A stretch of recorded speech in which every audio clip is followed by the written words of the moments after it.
Hello friends, स्वागत आहे तुमचं राणी या ब्लॉगमध्ये. कशा आहात तुम्ही? आय होप तुम्ही मस्त आणि मजेत असाल. झालं का तुमचे चहा वगैरे, नाश्ता? सकाळचं बोलते मी, माझं आवरलेलं आहे. मला आता जायचंय, फक्त केस सुकायचे राहिलेले आहेत. केस धुतलेत मी आणि ते सुकले की मी चेंज करणार आणि निघणार. तर म्हटलं पहिलं व्हिडिओ बनवून घेऊया.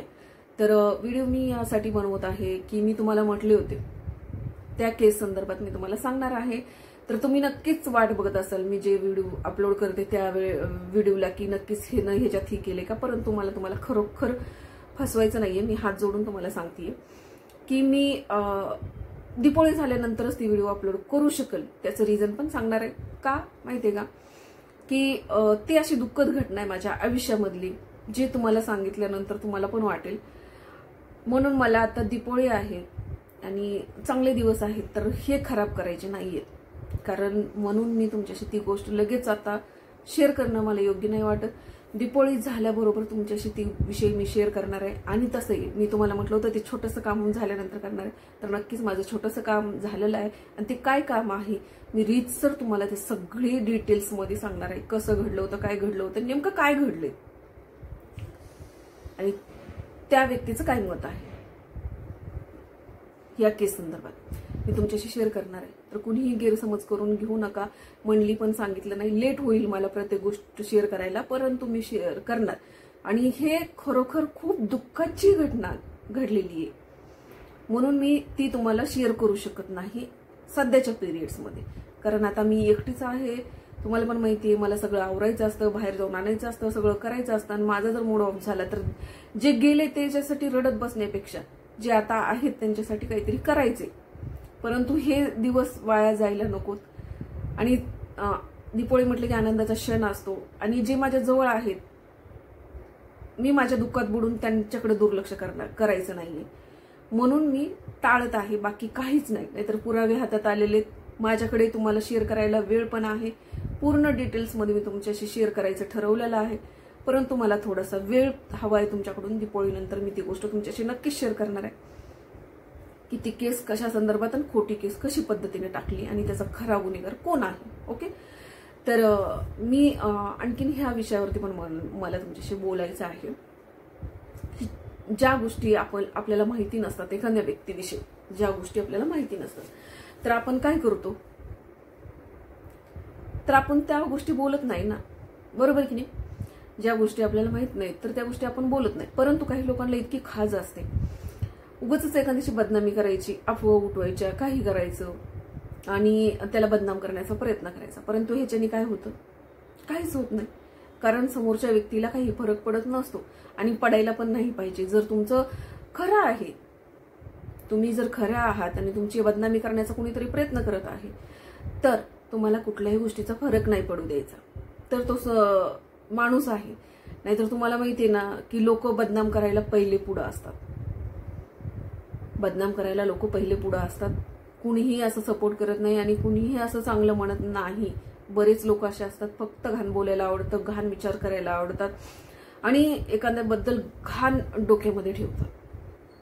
बरोबर की नाही. तुम्हाला असं वाटत असेल असं का बोलत आहे, तर आहे परंतु काय गोष्टी नाही हे करायच्या. अशा लोकांचं नाव घेऊन ह्यांचा डिमांड नाही वाढवायची. बरोबर की नाही. तुम्हाला असं वाटत असेल पण खरोखर.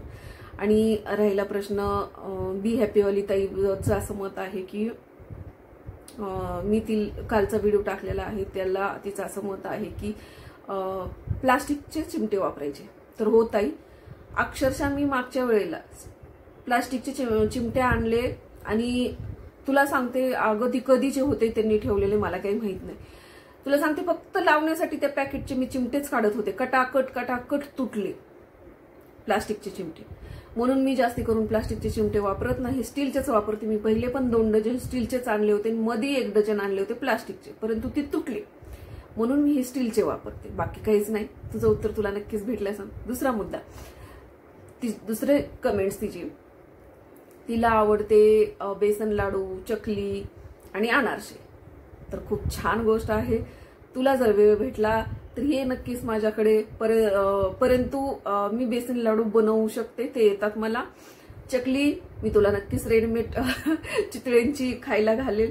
आणि राहिला मुद्दा अनारसे, तर कधी मी अनारसे बनवते, परंतु माझे कधी बिघडतात, कधी असे होतात, परंतु मला तरीही माझ्याच हातचे अनारसे आवडतात. ते तुला सांगते का. तर हे जे बाहेरचे अनारसे असतात ना, हे कडक असतात आणि मला ते कडक अनारसे नाही, मला असे सॉफ्टवाले अनारसे आवडतात गुळाचे, बरं का. तर मी तेही बनवत असते प्रत्येक वर्षी. ह्या वेळेला पण मी बनवण्याचा प्रयत्न करणार आहे, परंतु मला राशनचे तांदूळ भेटत नाहीयेत. आता कुणाला तरी सांगावं लागतील मला राशनचे तांदूळ द्या, कारण राशनच्या तांदळाचे राशनचे तांदूळ मला कुठेतरी बघावे लागतील, कारण राशनच्याच तांदळाचे अनारसे खूप सुंदर होतात, बरोबर ना. त्यामुळे मी राशनचे तांदूळ मला भेटण्यावरती अवलंबून आहे. मागच्या वर्षी माझ्याकडे होते तर मी केले होते अनारसे, आणि मला जसे जमतात तसे करते, परंतु मला माझे स्वतःच्या हातचे अनारसे आवडतात. तर तुला सांगते, तुला जे आवडतं त्याच्यातलं बनवायला फक्त आणि फक्त मला येतं तर हेच येतं, बेसन लाडू. तर तुला वेळ भेटला तर नक्कीच ये, बेसन लाडू मी तुझ्यासाठी बनवण्याचा प्रयत्न करेल. आणि राहिला प्रश्न उज्ज्वलताईचं असं मत आहे की कमेंट्स होती त्यांची की तू तिळाचंच तेल वापर, देव्हाऱ्यावरती ओझं वगैरे ठेवू नको. तर हो ताई, देव्हाऱ्यावरती जास्ती काही नाही आहे, फक्त तेलाची बॉटल आहे, कुंकाचं पंचीपाळा आहे आणि हळदी कुंकाचं पंचीपाळा आहे, आणि नंतर हे आहे जो देव धुतो आपण, ते घंगाळं म्हणतात, ते आहे. तर मी एवढंच ठेवलेलं आहे, आणि ते ठेवायला मला दुसरीकडे जागा नाही आहे, म्हणून मी तिथं ठेवले. की कसं होतं मग ते इकडे तिकडे ठेवलं की दुसरीकडे ते घ्यायला जायचं, आणायचं ते, तर मला तिथे टीव्ही युनिटच्या तिथं दुसरीकडे कुठेच जागा नाहीये की ती मी ठेवू शकते ते सामान, म्हणून मी ते तिथे ठेवले. जर तुम्ही म्हणतायत तर मी प्रयत्न करेल कुठं ठेवता येईल हे बघण्याचं. आणि राहिला प्रश्न तिळाच्या तेलाचा, तर ताई सॉरी, मी ती तिळाचं तेल यूज करू शकत नाही, कारण तुम्ही समोर असताना तर तुम्ही बघितल्यावर म्हणले असते किती घाण भिंत व्हायला लागली. जर ते वाल पूर्ण अशी काळी काळीशी अशी वरती चढायला लागली काजळी, तर मग ते ठीक नाही आहे ना. मला पण असंच बऱ्याच जणांनी सांगितलं होतं, म्हणून मी तिळाचं तेल स्पेशली वापरून बघितलं. ते पण जाऊ दे, ती भिंत तर काळी व्हायची. मी तो व्हिडिओ नेमका डिलीट मारला, नाही तर मी इथं जोडला असता की जर फुलवात असेल ना, जर फुलवात लावली आपण त्या तिळाच्या तेलाची, तर तुला सांगते एका दिवसामध्ये एका टायमिंगला लावले की दिवा असला काळा होतो, म्हणजे काय की पूर्ण भडका चलतो. आता हा दिवा आहे, इथपर्यंत भडका चलतो त्या दिव्याचा, आणि खूप असं मोठा असा जाळ लागतो, आणि तो खूप मोठा जाळ होऊन इतकं फास्ट मध्ये जळतं, सगळी काळं होतं, आणि दिवा तर इतका काळा होतो की मग रोज मला ते घासावं लागेल. कसं शक्य आहे तो सांग. ते गोष्टी म्हणजे ते तिळाच्या तेलांनी ना खूप सारं दिवा पण काळे भंगार होतात, आग लागण्याची शक्यता आहे, आणि खूप सारी काजळी चढते. आणि खरोखर तो जर व्हिडिओ भेटला ना तर मी इथं पुढे जोडल, नाही भेटला तर सॉरी त्याबद्दल, कारण ना मी मुलाला दाखवण्यासाठी तो व्हिडिओ बनवला होता की भडका होतोय, खूप जास्ती मोठा जाळ होतोय. समज मी दिवा लावला आणि पूजा वगैरे केली, मी निघून गेले, तोपर्यंत दिवा जर शांत नाही झाला आणि तो जाळ लागतच राहिला, कुठं काही पेटलं तर ते किती रिस्की आहे. म्हणून मी ती यूज करणं शक्य नाही. फुलवाती मी जास्ती करून यूज करत असते. ह्या दिव्याला प्रॉब्लेम येत नाही, जाळ नाही लागत बरं का. कुठला जो मधून चलतो, आता जो माझा आहे त्याला वात खेचलेली असते, लांबकी वात असते, त्याला जाळ नाही लागत, परंतु फुलवातीला तो जाळ लागतो, ही नक्कीच बघ.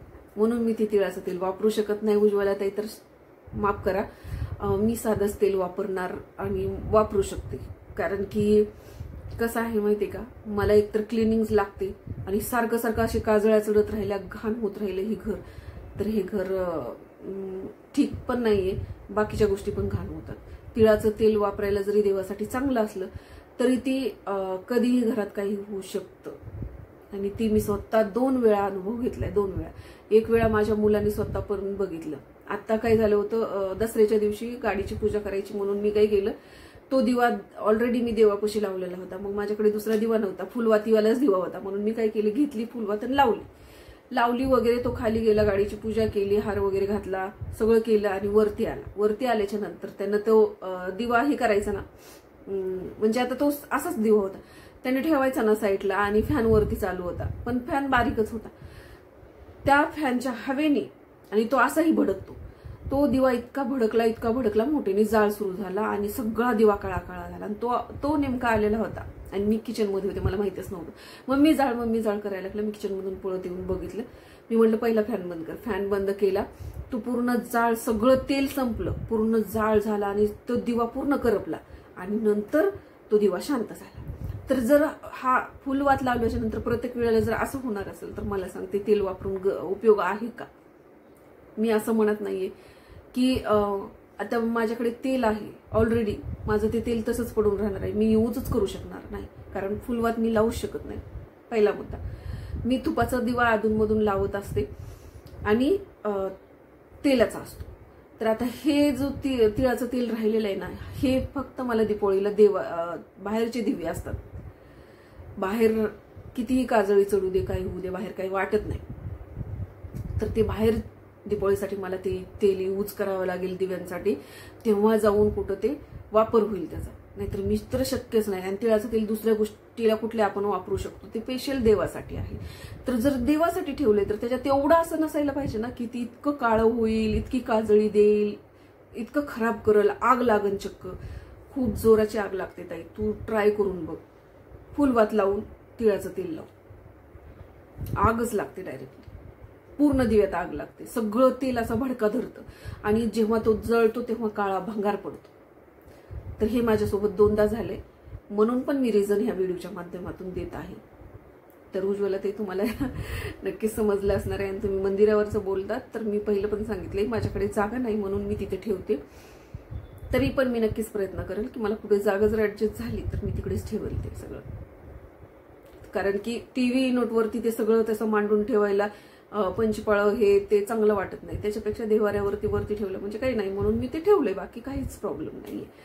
तर चला, हा छोटासा माहिती नाही का, म्हणजे मला कमेंट्स तर मी करतेच, कमेंट्सला रिप्लाय देते, पण परंतु कधी कधी कमेंट्सला रिप्लाय देणं होत नाही मला. तर तुम्ही थोडं समजून घेत जा. आणि तशीही माझे व्हिडिओ आता जास्ती नसतात, मला जसा वेळ भेटतो तसेच मी अपलोड करत राहते. कारण की माझं कामाकडे दुर्लक्ष व्हायला नको, बाहेरचं दुसरं कुठं दुर्लक्ष व्हायला नको. ह्या गोष्टीकडे लक्ष देण्यासाठी लोकांचा सपोर्ट हवा असतो आणि सपोर्ट नाही आहे. तुम्ही बघत आहात चॅनलचं माझं खूप प्रॉब्लेम झालेले आहेत आणि तुम्ही लोक पण मला सपोर्ट करत नाही आहे आणि मला खरोखर सपोर्टची गरज आहे. परंतु असो. आणि नवीन एक वस्तू नवीन दीपावलीसाठी मी खरेदी करणार आहे, ती काय असणार आहे ते मला नक्कीच कळणार आहे. तर त्यासाठी पण तुम्ही व्हिडिओवर कंटिन्यू. तर मी जो व्हिडिओ टाकलेला आहे की ज्याच्यामध्ये मी म्हटले की मला मुलीला दत्तक घ्यायचंय, तर सगळ्यांचे खूप मनापासून आभार. सगळ्यांनी मला छान कमेंट्स केल्या आणि समजवण्याचा प्रयत्न केला की भावनेच्या आरी जाऊन काही निर्णय घेऊ नको. तर हो, तुमचं मत मी समजू शकते, तुमचं म्हणणं मी समजू शकते, परंतु माझ्या त्याच्या मागच्या पण भावना मी शेअर केल्या की मला का असं वाटतं की मुलगी गेली आणि मी जास्ती खचले, म्हणून मला असं वाटतं की यार जाऊ दे, अजून एक मुलगी घरात आली तर तेवढंच माझं मन रमेल, तेवढंच मला हे होईल, समाधान होईल मनाला आणि एखाद्याचं पालन पोषण होईल. तर एकांची अशी कमेंट्स होती, तू तुझ्या तरुण वयामध्ये तुझ्या 2 मुलांचं शिक्षण केले, सगळं केले, परंतु तुझ्याच्याने आता ते पेलवणार नाही, उगीच असले फालतू विषयावर व्हिडिओ बनवू नको. तर तो विषय त्यांच्यासाठी फालतू असेल. एखाद्या मुलाला दत्तक घेणं तो विषय त्यांच्यासाठी कदाचित फालतू असेल, माझ्यासाठी नाही, कारण ती माझ्या भावना जुळलेल्या आहेत आणि मला कुठेतरी चुकीचं वाटतं. तुम्ही समजावण्याची पण एक पद्धत असते, बरोबर की नाही. आता बाकीच्या माझ्या लोकांनी मला कसं समजवलं आणि मी ते जेव्हा मला समजवतात ना, मी कधीही त्यांचा राग मानत नाही, कारण ते समजवतात खूप छान पद्धतीने. कसं त्यांनी त्यांच्या मताची खूप ह्याच्याने मला समजवलं. सुवर्णाताई, सचिन, परत उज्ज्वलाताई, बऱ्याच जणांनी, म्हणजे आता सगळ्यांचीच नावं नाही मी इथं होणार, मला आठवणीत राहणार, पण बऱ्याच जणांनी मला छान कमेंट्स केल्या, छान समजवलं. हे माझे लोक आहेत जे मला, त्यांना खरोखर माहिती आहे की माझ्या त्याच्या मागच्या काही भावना असतात. कारण की मी कुठल्याही गोष्टी अशाच हे करत नसते, परंतु त्यांनी त्याच्यात एक गोष्ट हे पण चांगली म्हटलेलं आहे की भावनेच्या आरी जाऊन निर्णय घेऊ नको, ज्याच्यावर तुला पछतावा होईल.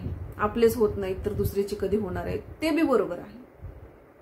आणि तुम्ही म्हणतात तसंच मी नक्कीच करण्याचा प्रयत्न करेन की त्या गोष्टी मी विसरून पुढे जाण्याचा प्रयत्न करेन.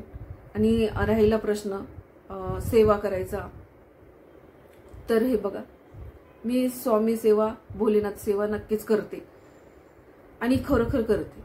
मी जप सुद्धा करायला सुरुवात केलेली आहे माझ्या मनाच्या शांततेसाठी.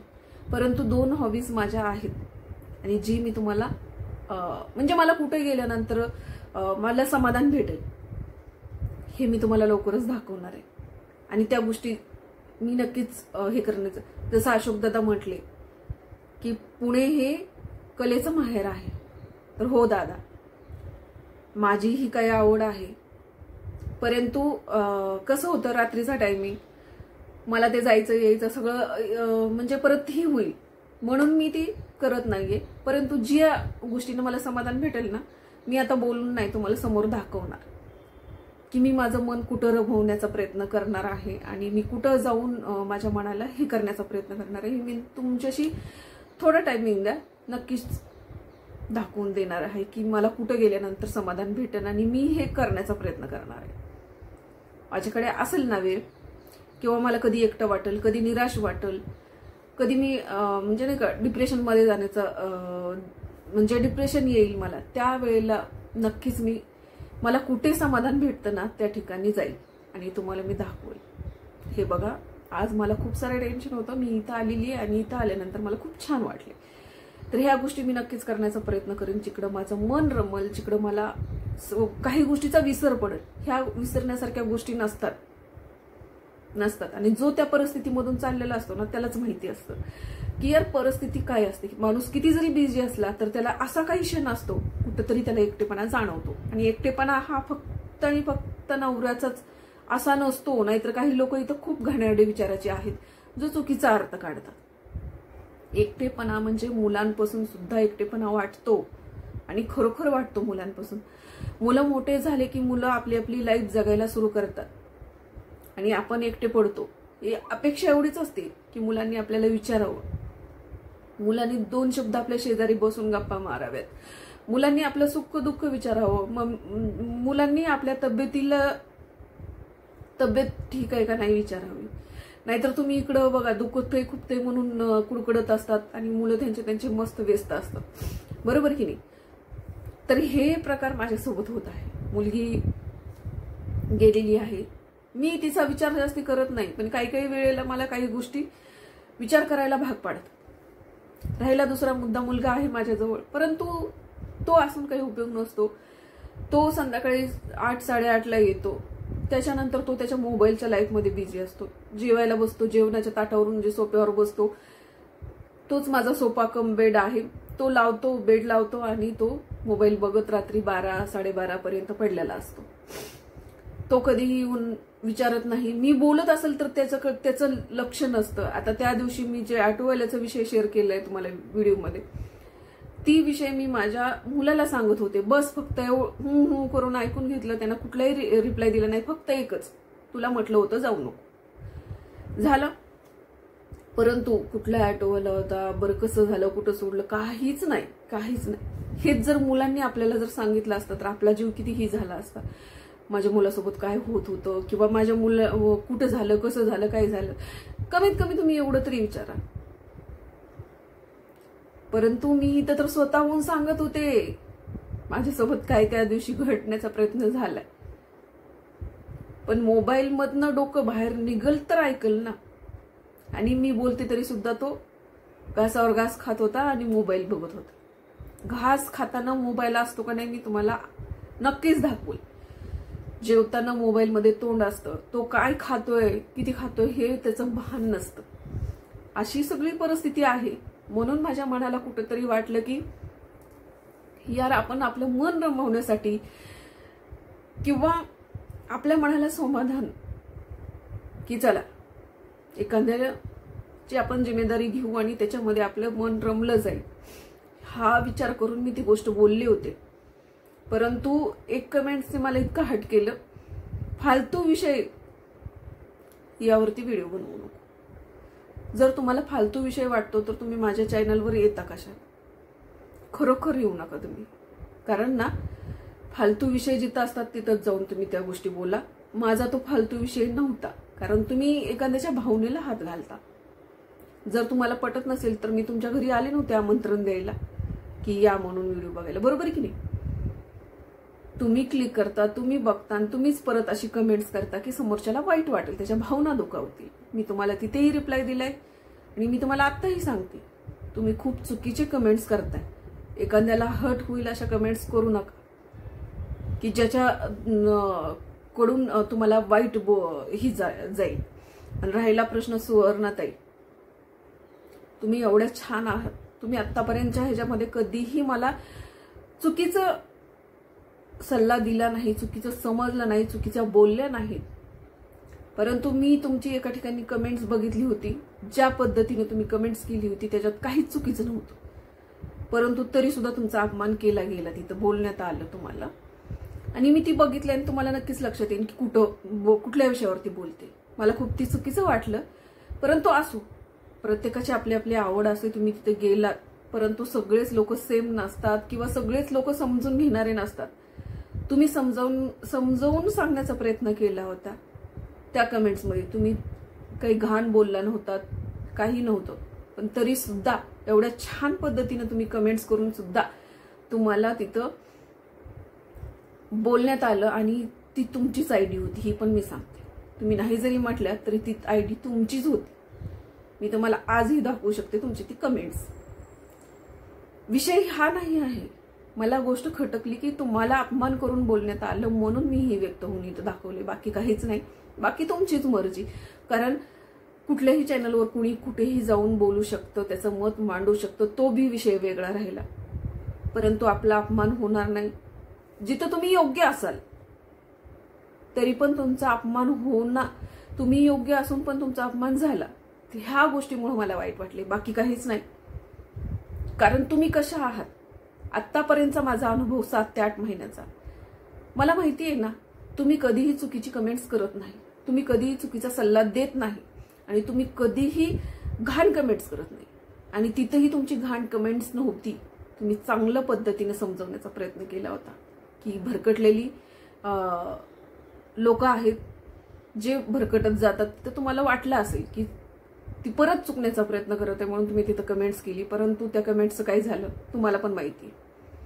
तर असू द्या, हा बराच टायमिंगचा विषय आहे, परंतु मला शेअर करायला वेळ लागलाय. असो, तरी पण तुम्ही ज्या दिवशी कमेंट्स केली त्याच दिवशी मी ती कमेंट्स बघितलेली होती आणि त्याच दिवशी ती रिॲक्ट कशी झाली हे पण मी बघितलेलं होतं. परंतु मी बोलायला लेट केले. तरी पण असू द्या, कारण हे जे चांगले लोक आहेत इथं सगळे, तुम्ही झालं, सचिन झालं, अशोक दादा पण त्याच्यामध्ये यायला लागले. ते पण छान कमेंट्स करतात, छान समजवतात. नंतर उज्ज्वला ताई आहे, बी हॅपीवाली ताई आहे, माझी आई आहे आणि काही सोडून गेल्यात. माहित नाही मला काय गोष्टी खटकल्या असतील तर तरी पण सॉरी. जसं की मला कुणाबद्दल बोलायचे, प्राचीताई दिसत नाही आहे, तिची कमेंट दिसत नाही आहे. तू फक्त ठीक आहे एवढीच कमेंट्स कर, बाकी काहीच नाही. आणि काही चुकलं असेल तरी पण माफ कर मला, कारण मी पण माणूस आहे यार. मी पण कधी काही चुकवत असेल, चुकून बोलत असेल किंवा काय, बरोबर की नाही. तर तुम्ही चुकलं तर मी समजून घ्यायला पाहिजे, कारण तुम्ही माझी युट्यूब फॅमिली. हे जे काही बी लोक आहेत जे चांगले आहेत, सुरुवातीपासून आहेत, चांगले कमेंट्स करतात आणि मला समजावण्याचा प्रयत्न करतात प्रत्येक गोष्टीमध्ये, त्या वेळेला मी नक्कीच समजून घेते की तुमचं मत कदाचित एखाद्या वेळेला मला जे वाटतं तेच असतं, कधी सेम असतं, कधी असं असतं. परंतु तुम्ही समजावण्याचा प्रयत्न करता, हे माझ्यासाठी खूप आहे. तर चला, हा छोटासाच व्हिडिओ तुमच्यासाठी. जर व्हिडिओ आवडला असेल तर नक्कीच सबस्क्राईब करायला विसरू नका. लाईक करा, शेअर करा, कमेंट्स करा. भेटूया पुढच्या ब्लॉगमध्ये. आणि चुकलं असेल तर माफी असावी. Bye bye. तर चला, भेटूया पुढच्या ब्लॉगमध्ये. तोपर्यंत मस्त खा, स्वस्त राहा आणि आपापली काळजी घ्या. जर चुकलं असेल